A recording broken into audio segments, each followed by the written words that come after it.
They said the paperwork was missing, that the illness wasn't real, that his service didn't count. They were wrong. In a quiet Cleveland suburb, behind a perfect lawn and a row of rose bushes trimmed like a parade line, lived Arthur Donovan, a man no one ever noticed, not loud, not flashy, just another old veteran with a steady cough and a model train set in the basement. But when the government told him that his 2 years in Da Nang, Vietnam, had vanished from the record, they triggered something they didn't expect. They didn't know he once ran a military supply depot with the precision of a surgeon. They didn't know his greatest weapon wasn't a rifle.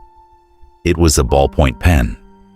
They didn't know that this quiet man had spent a lifetime learning how to fight chaos with order. And they were about to find out what happens when a system built on losing paperwork meets a man who never, ever loses track of anything. This is the story of Arthur Donovan, the quiet clerk who brought an empire to its knees. If you believe that every veteran's story deserves to be heard, no matter how quietly it's told, take a moment to subscribe to our channel. Your support ensures these incredible stories are never forgotten. Our story begins in a small, tidy house in a suburb of Cleveland. This house is the universe of Arthur Art Donovan, and he is its quiet, benevolent God. At 68 years old, Arthur's life is a monument to precision. In the morning, the sun catches the dew on rose bushes pruned with geometric accuracy. In the afternoon, the low hum of a transformer is the only sound in his basement, where a sprawling, magnificent model railroad winds through a miniature landscape of impossible detail. Every tiny signal post works. Every switch is flawless. It is a world that makes sense, a world that follows its own rules. Arthur is a Vietnam veteran, but not the kind you see in the movies. He never humped a pack through the jungle or called in an airstrike. He was a Specialist 4 in the Quartermaster Corps, stationed at a massive supply depot in Da Nang. He was a clerk, a list ticker, a man who ensured that the beans, bullets, and boots got to the men who needed them. His war was a quiet, relentless battle against chaos, fought with invoices, requisitions, and the unwavering conviction that a misplaced crate of sea rations was as dangerous as a hidden enemy. He served with honor, came home without fanfare, and melted back into the quiet life he seemed destined for. But he didn't come home whole. A shadow followed him from the dusty warehouses of Southeast Asia, a persistent, rasping cough. For years, he treated it as a nuisance, an unwelcome souvenir. But now, in the autumn of his life, the shadow has grown. The doctors call it pulmonary fibrosis, a scarring of the lungs. They point to studies, to the jet fuel fumes, the industrial solvents, the clouds of chemicals that hung over the supply depots like a toxic fog. They call it a service-related illness. Arthur, a man who believes in systems, did what the system required. He filed a claim with the Department of Veterans Affairs. He filled out the forms with the same precision he once used for a supply manifest. He included his doctor's reports, his service records, his discharge papers. He created a perfect, unassailable packet of information and sent it off, expecting the system to do its part. And the system did. It sent him a letter. That letter is the inciting incident of our story. It arrives on a Tuesday. Arthur opens it with his customary neatness, using a silver letter opener.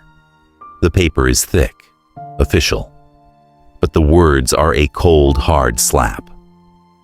Your claim for benefits has been denied, it reads. A review of your service record does not indicate exposure to combat-related environmental hazards. Furthermore, we regret to inform you that we have no record of the documentation previously submitted. No record. 2 words. 2 words that erased his file his evidence, his truth. 2 words that dismissed the toxic air he breathed for 2 years. 2 words that slammed a door in the face of a man who had spent his entire life making sure doors opened for others.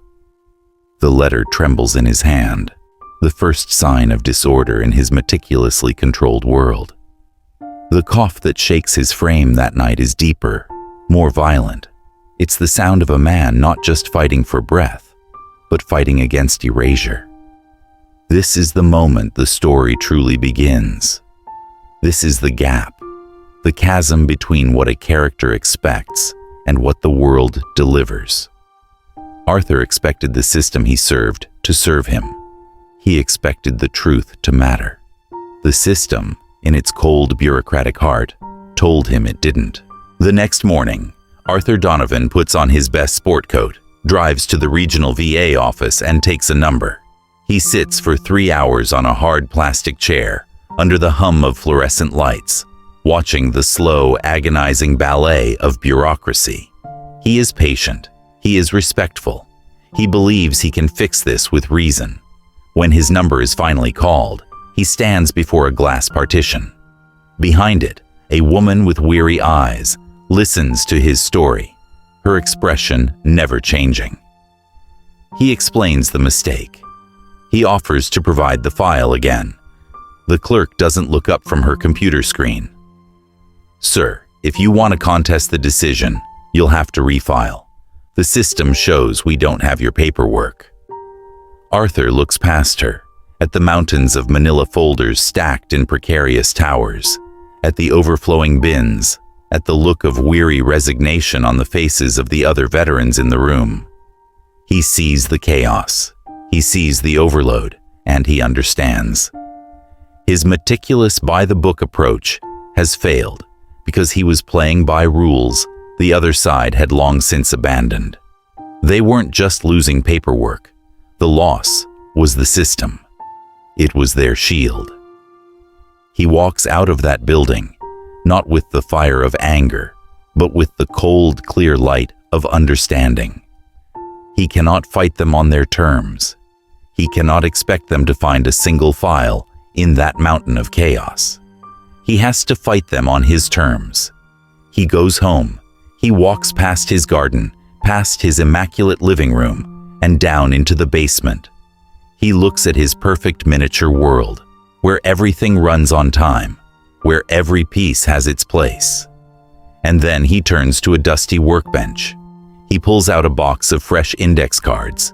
He lays out a ruler, a set of colored pens, and a brand new ledger. The quiet man is gone. The supply clerk has just reported for duty. And this time, he isn't just tracking supplies. He's tracking the system itself. He is about to build his own shield, not of steel, but of paper. Every great struggle begins with a single decisive moment. For Arthur Donovan, that moment was the realization that the system he was fighting wasn't just broken. It was designed to be broken. It was a fortress of inefficiency, and its highest walls were built from lost files and procedural apathy. To fight it, he couldn't be a soldier charging the wall. He had to become the architect who knew its every weakness. Arthur's first campaign was a masterpiece of clerical warfare. He didn't just resubmit his claim, he submitted a document that was, in itself, an argument. He assembled his entire file, complete with doctor's notes and service records, but this time, he crafted it like a legal brief. He included a color-coded table of contents.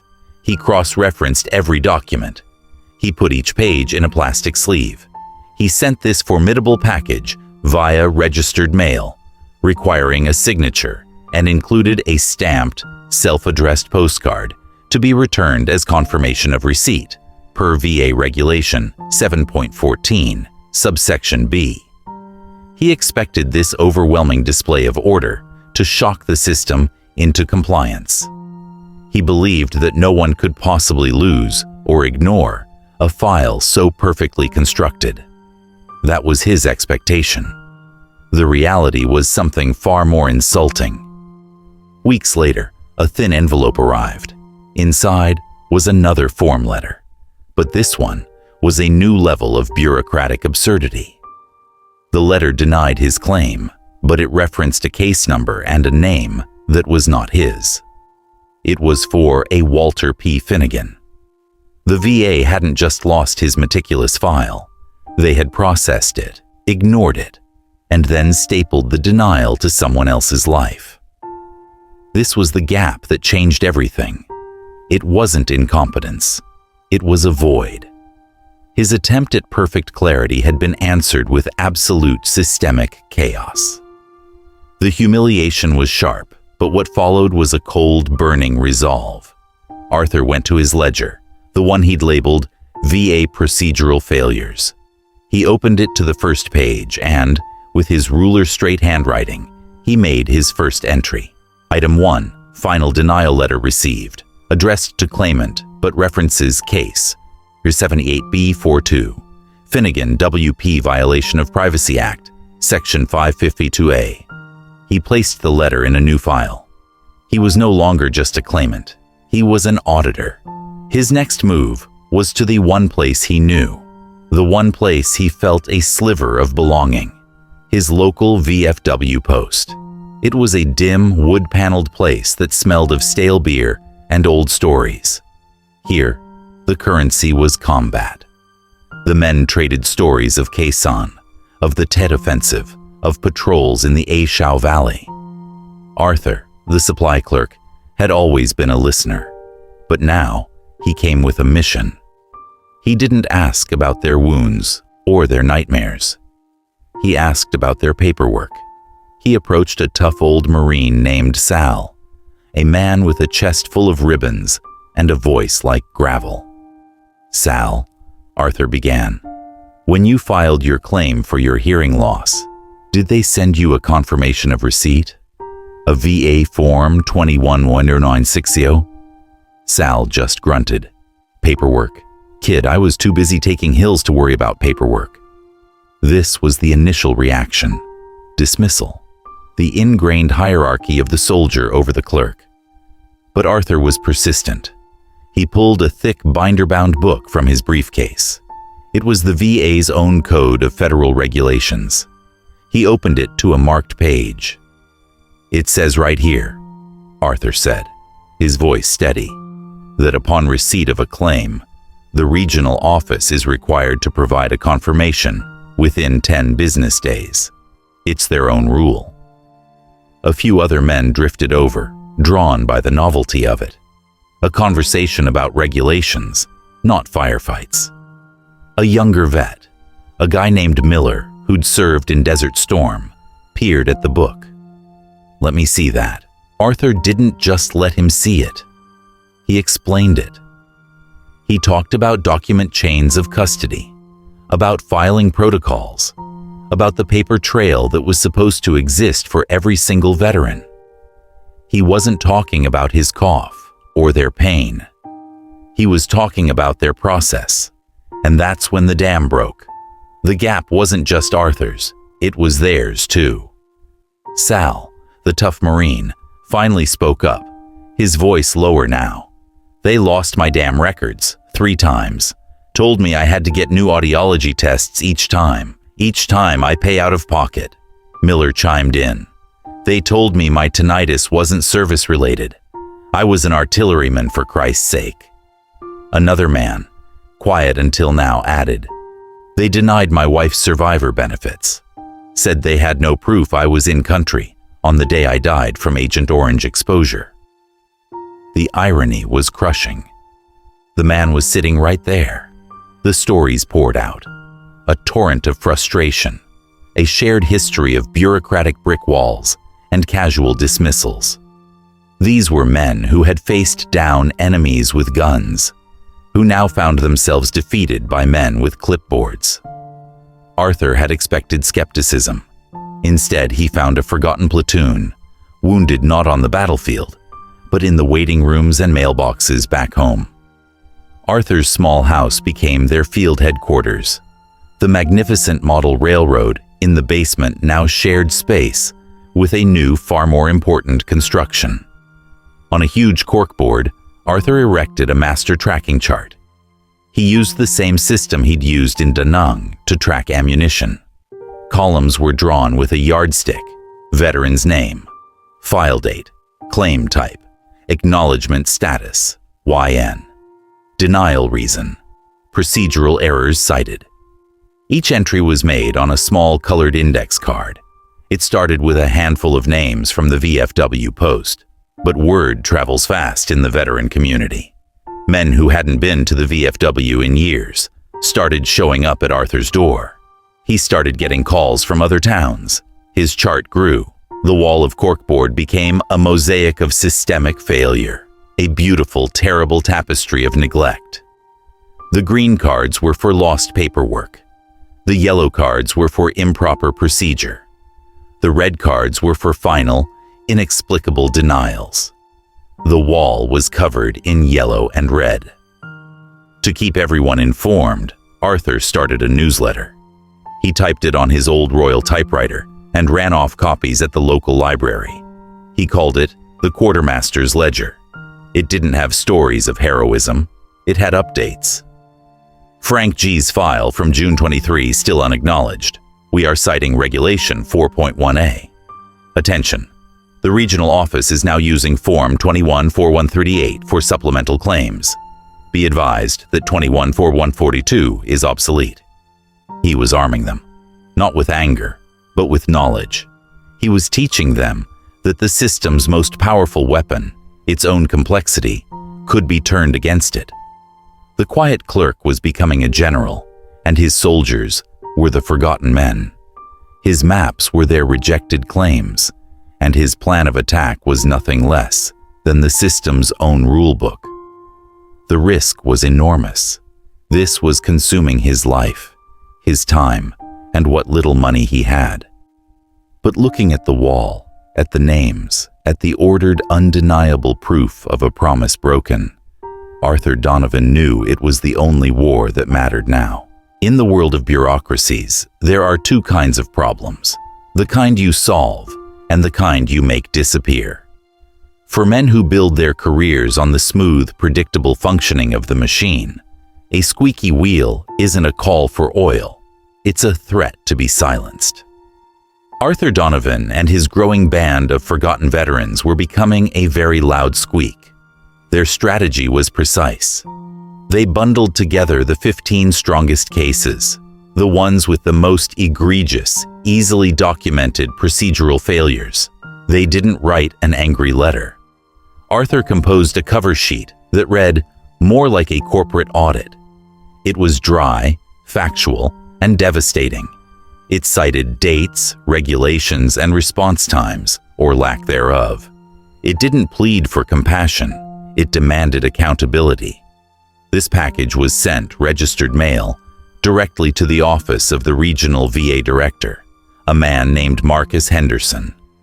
Henderson was a creature of the system, a man in a tailored suit who had spent 25 years climbing the ladder by ensuring that his branch's statistics were always within acceptable parameters. He managed problems. He smoothed feathers. He believed, with an almost religious fervor, that the system worked because he was the system. He saw the world in terms of manageable issues and acceptable losses. When Henderson received Arthur's package, he didn't see 15 veterans in need. He saw an attack. The cold, orderly, data-driven nature of the document was an affront to his authority. An angry, rambling letter he could dismiss as emotional. A meticulously documented audit suggesting systemic failure in his department? That was a threat to his career. This is the next critical gap in the story. Arthur and his men expected that undeniable proof of a problem would lead to a desire to fix it.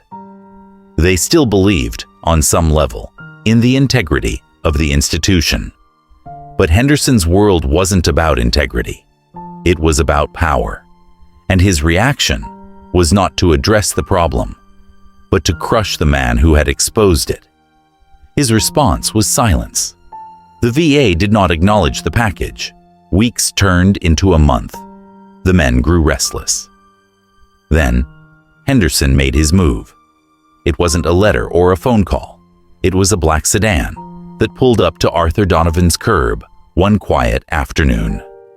A man in a cheap suit, carrying a government-issue briefcase, knocked on the door. He introduced himself as an investigator from the VA's office of the Inspector General. He said it was a routine follow-up on Arthur's claim. It was anything but routine. This wasn't an act of service. It was an act of intimidation. The investigator walked through Arthur's immaculate house, his eyes lingering everywhere. He asked questions that had nothing to do with Arthur's health. "You live alone, Mr. Donovan? This model train set must have cost a pretty penny. See, you spend a lot of time at the VFW, keeping busy." The questions were like veiled threats, designed to make Arthur feel small, to make him feel watched, to remind him that the system he was challenging had eyes and ears, and a very long reach. The investigator's gaze fell on the master chart in the basement. "What's all this?" he asked, a thin smile playing on his lips. Arthur stood his ground. His voice was as level as ever. "That," he said, "is my paperwork." The investigator stayed for an hour, an unnerving, invasive presence in Arthur's sanctuary. When he left, the house felt different, contaminated. For the first time, Arthur felt a flicker of fear. He had made it personal. He had challenged a man like Henderson, and Henderson was now pushing back, using the full impersonal weight of the government as his personal cudgel. But Henderson, in his arrogance, had made a classic blunder. He mistook a quiet man for a weak one. The attempt at intimidation didn't break Arthur's spirit. It forged it into something harder. The fear quickly subsided, replaced by a cold, righteous anger. Henderson hadn't just denied his claim. He hadn't just ignored his evidence. He had violated his home. He had treated him not as a veteran, but as a dissident. The news of the investigator's visit ripped through the veteran community. It was the one thing Henderson could have done to galvanize them completely. It was no longer about paperwork. It was about respect. They weren't just fighting for benefits anymore. They were fighting for their dignity. Arthur knew then that a regional director was no longer the target. Henderson was just a symptom of the disease. To win, they had to go over his head. They had to take their fight to a higher authority, one that Henderson couldn't ignore or intimidate. He pulled out the phone book. He bypassed the pages for government agencies. He turned to the listings for their United States congressmen. This was the ultimate risk. This was taking their quiet, internal struggle and making it public.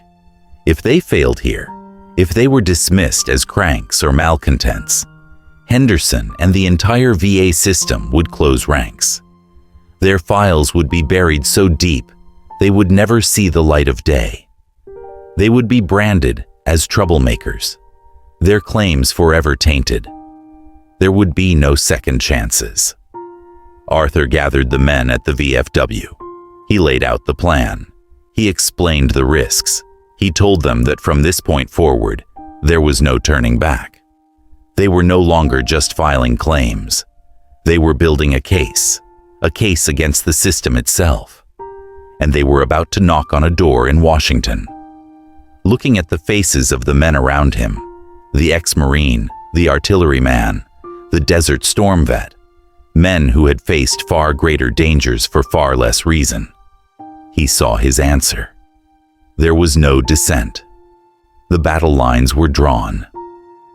The quiet clerk from Cleveland and his small platoon of paper warriors were about to take on the United States government. Their only ammunition was the truth. There is a unique kind of pressure that exists only in the halls of power. It's the pressure of the ticking clock, the dismissive glance, the unspoken calculation of political cost versus benefit.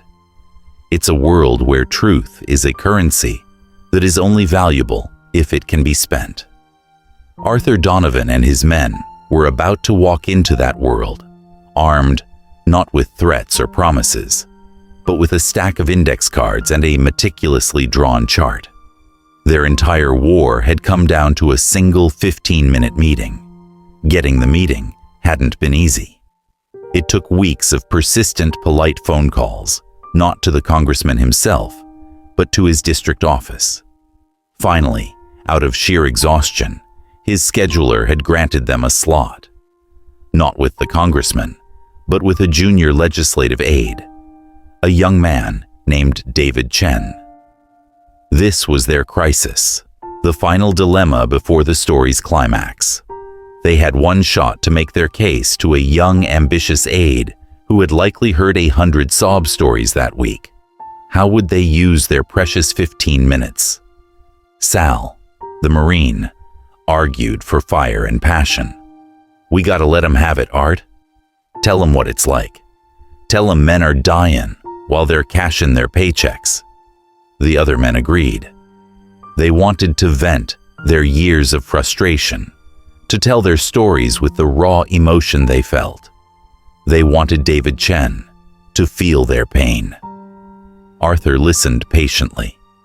He looked at the faces of his friends, etched with years of anger and disappointment. He understood their desire, but then he looked down at the heavy, rolled-up chart he carried. It was his weapon, and it was not a weapon of emotion.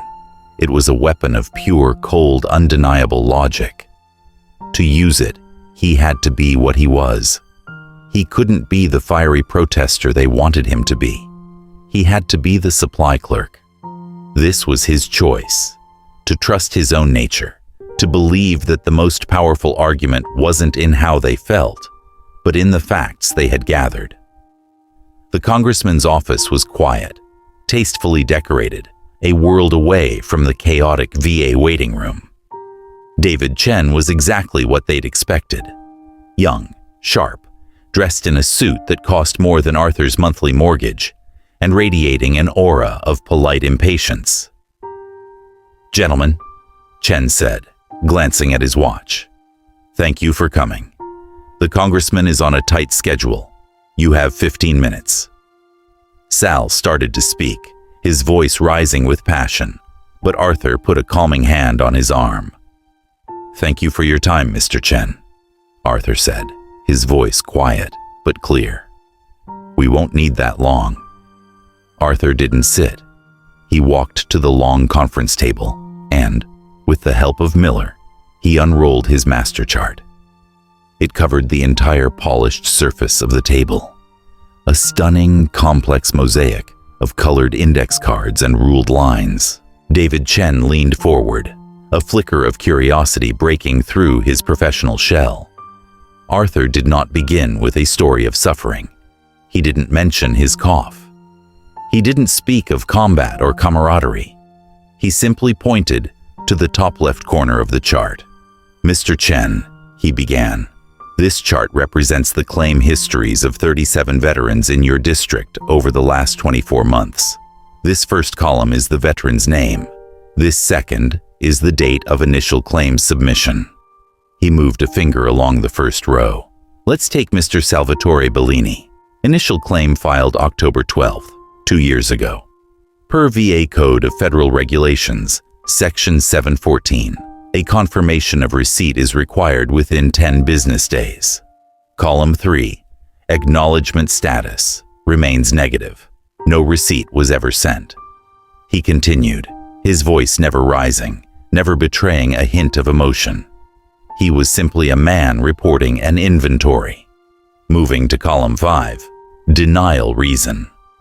As you can see, the initial denial for Mr. Bellini, received 11 months after filing, cites insufficient evidence of service-related hearing loss. However, his file, a copy of which is in this folder, Arthur slid a perfectly organized file across the table, contained 3 separate audiologist reports from certified specialists. This constitutes a procedural error under Regulation 11.2, which defines sufficient evidence. He moved down the chart. Here we have Mr. Frank Garcia, claim denied because of a pre-existing condition. His Army induction physical, however, shows no such condition. A copy of that physical is in folder number 2. Here is Mr. James Peterson, denied spousal benefits due to lack of verification of in-country presence.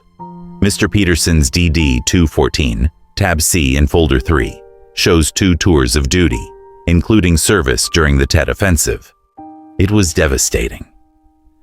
Arthur wasn't telling a story. He was presenting data. He wasn't accusing the VA of being cruel or unjust. He was proving, with their own regulations as the yardstick, that they were catastrophically incompetent.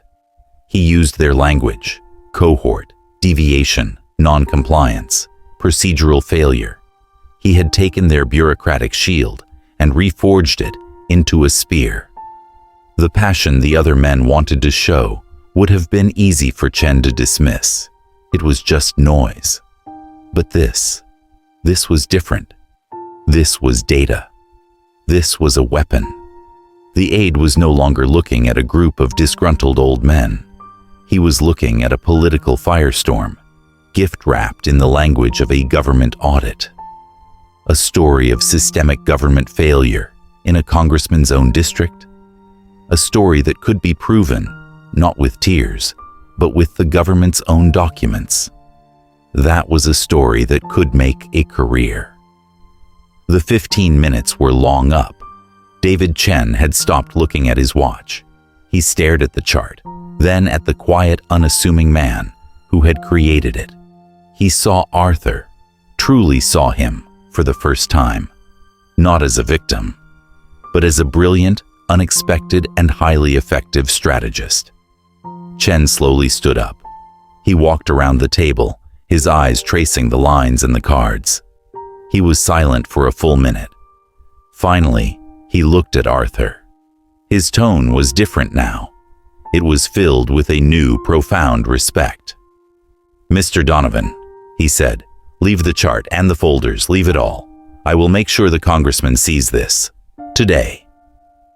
In that moment, the battle was won. Not with a shout, but with a chart. The quiet clerk had delivered his report, and the system was about to find out that its own rules, in the hands of a man who respected them, were the most dangerous weapon of all.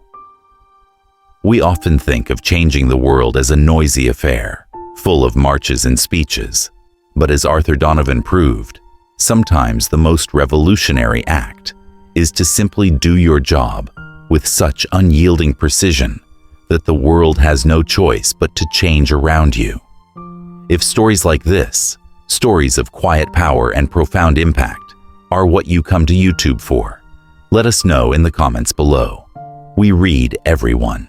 A victory is not the end of a war. It is the beginning of the peace that follows.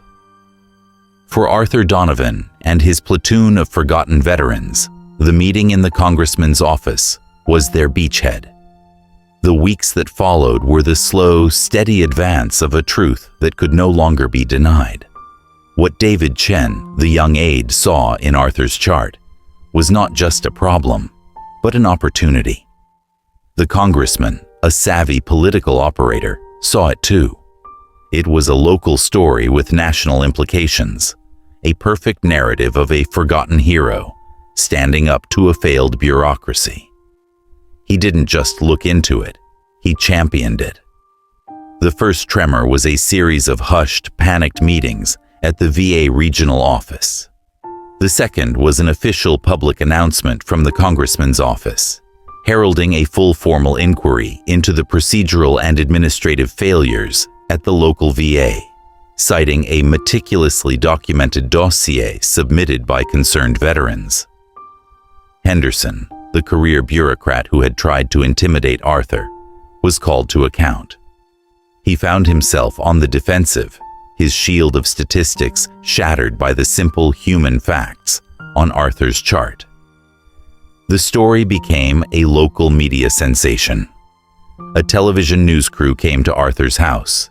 They filmed the chart, the centerpiece of their story. The report didn't portray the men as angry protesters, but as diligent citizens who had done the government's job for it. They called Arthur a veteran watchdog, a clerical warrior. The quiet man, who had spent his life avoiding the spotlight, handled the interview with his usual unadorned dignity. He didn't speak of his own illness. He spoke of the regulations. Then came the tangible results, the proof that their victory was real.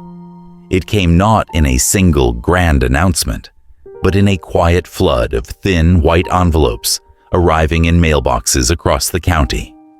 We see a montage of these moments. Sal, the old Marine, opens a letter, and a small smile cracks his tough facade.